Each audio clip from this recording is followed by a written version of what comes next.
today we are going to discuss the first chapter of 11th standard, that is the living world. अब बच्चों हमने ये जो chapter start किया है लिविंग वर्ल्ड, ये चैप्टर स्टार्ट करने के पीछे क्या ऑब्जेक्टिव्स है, that is the most important point. क्योंकि हम जो सब्जेक्ट पढ़ रहे हैं वो सब्जेक्ट है बायोलॉजी। तो बायोलॉजी ये जो वर्ड है इसमें दो चीजें हैं, एक है बायो और एक है logy.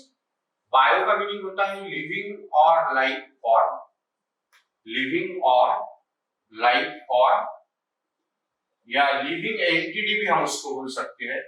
And logy means to study. So study of various living form is called as, उसको हम क्या बोलते हैं, बायोलॉजी बोलते हैं। तो हमारा जो चैप्टर है यहाँ पर है लिविंग वर्ल्ड। तो इस चैप्टर में हम आज दो कंसेप्ट को डिस्कस करने वाले हैं। पहला कंसेप्ट हमारा ये रहेगा कि ओरिजिन ऑफ लाइफ, यानी लाइफ से रिलेटेड दो थ्योरीज है, एक है ओरिजिन ऑफ लाइफ और एक है इवोल्यूशन ऑफ लाइफ। सबसे पहले हम ये समझेंगे कि लाइफ क्या है और लाइफ इस अर्थ पर आई कैसे, that is the most important point. और उसके बाद में हम भविष्य में समझेंगे कि लाइफ का डेवलपमेंट कैसा होगा। तो लिविंग फॉर्म इस अर्थ पर आया कैसा, that is the most important point. तो हमारी जो शुरुआत है वो शुरुआत मतलब मैं आज जो पॉइंट अभी आपसे डिस्कस करूंगा, that is the origin of life, है ना। मतलब हमारे जीवन की शुरुआत कैसी हुई। या किसी ने भी हमको यदि ऐसा क्वेश्चन पूछा कि आप यदि लिविंग ऑर्गेनिज्म है तो पहला लाइफ फॉर्म इस अर्थ पर आया कैसा, क्योंकि हम 5 लाइफ फॉर्म पढ़ते हैं, किंगडम मोनेरा और बैक्टीरिया, किंगडम प्रोटिस्टा, उसके बाद में किंगडम फंजाई, प्लांटाई और एनिमेलिया। हमको 5 लाइफ फॉर्म को पढ़ना है। तो 5 लाइफ फॉर्म में से हमको सबसे पहले ये समझना है कि पहला लाइफ फॉर्म इस अर्थ पर कैसा है।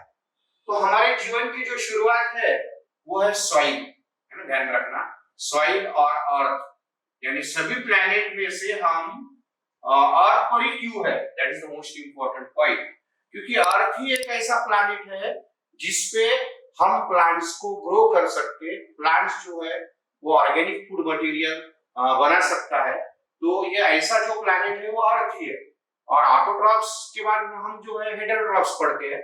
तो हमारे जीवन की शुरुआत होती है सॉइल और अर्थ से। तो इस सॉइल और अर्थ में जो है वो एटम्स और एलिमेंट्स है।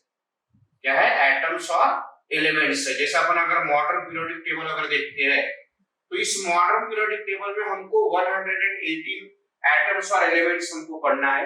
इसमें से हम पहला एलिमेंट्स जो है वो हाइड्रोजन पढ़ते, दूसरा हीलियम पढ़ते, तीसरा बेरिलियम पढ़ते, चौथा बोरान पढ़ते, उसके बाद में हम जो है कार्बन पढ़ते, उसके बाद में हम जो है नाइट्रोजन पढ़ेंगे, ऑक्सीजन पढ़ेंगे, उसके बाद में हम बोलेंगे दैट इज फ्लोरीन पढ़ेंगे, और उसके बाद में हम जो पढ़ेंगे दैट इज नियॉन पढ़ेंगे। ठीक है, तो हाइड्रोजन, हीलियम, बेरिलियम, बोरॉन, उसके बाद में कार्बन, नाइट्रोजन, ऑक्सीजन, फ्लोरीन और नियॉन। तो हम जो ये डिफरेंट एटम्स और एलिमेंट्स पढ़ रहे हैं, तो पहले 10 एटम्स या 9 एटम्स या एलिमेंट्स अगर हम देखते हैं तो ये एटम्स और एलिमेंट्स अगर कंबाइन होते हैं तो there is a formation of compounds और मॉलिक्यूल्स। क्या बनते हैं, कंपाउंड्स बनते हैं, या क्या बन रहे हैं, मॉलिक्यूल्स बन रहे हैं। जैसे रुदरफोर्ड ने एटम का स्ट्रक्चर दिया था कि एटम में 3 पार्टिकल होते हैं। एक एटम में 3 पार्टिकल है, proton and neutron, and electron is revolving around proton and neutron. और दूसरा एटम जो है वो सेम एटम मैं बता रहा हूँ, प्रोटॉन एंड न्यूट्रॉन सेंटर में है एटॉमिक न्यूक्लियस में, and electron is revolving around हम बोलेंगे that is a nucleus, atomic nucleus ऐसा हम बताते हैं। तो what is chemical bonding? Chemical bonding का मीनिंग होता है sharing of electron, pairing of electron और transfer of electron between two atom.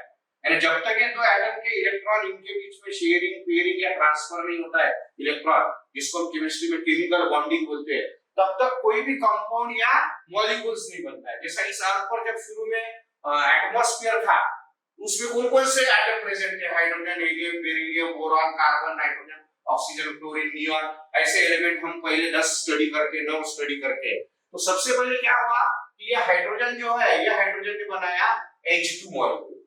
Hydrogen ने क्या बनाया, H2 मॉलिक्यूल बना। उसके बाद में फिर बना हाइड्रोजन ऑक्सीजन के साथ में रिएक्ट हुआ, there is formation of water. उसके बाद में कार्बन ऑक्सीजन के साथ में रिएक्ट हुआ, there is formation of carbon dioxide. उसके बाद में हम बता रहे हैं कि नाइट्रोजन हाइड्रोजन के साथ में रिएक्ट हुआ, there is formation of ammonia. उसके बाद में हम बताएंगे कार्बन जो है वो हाइड्रोजन के साथ में रिएक्ट हुआ, there is formation of methane gas. अरे सबसे पहले कंपाउंड और मॉलिक्यूल्स में कौन बने? गैसेस मॉलिक्यूल्स बने। कौन बने? गैसेस मॉलिक्यूल, जैसा नाइट्रोजन हो गया, मीथेन हो गया, कार्बन डाइऑक्साइड हो गया, ठीक है, तो ये सारे गैसेस बने। फिर ये कंपाउंड और मॉलिक्यूल्स में सबसे पहले कौन बने? मोनोमर्स बने। कौन बने? मोनोमर्स बने। मोनोमर्स का मीनिंग होता है सिंगल यूनिट। मोनोमर्स को हम क्या बोलते हैं? Single unit. जैसे अपन फोटोसिंथेसिस की रिएक्शन देखते हैं, एटॉमिक ऑर्गेनिज्म की,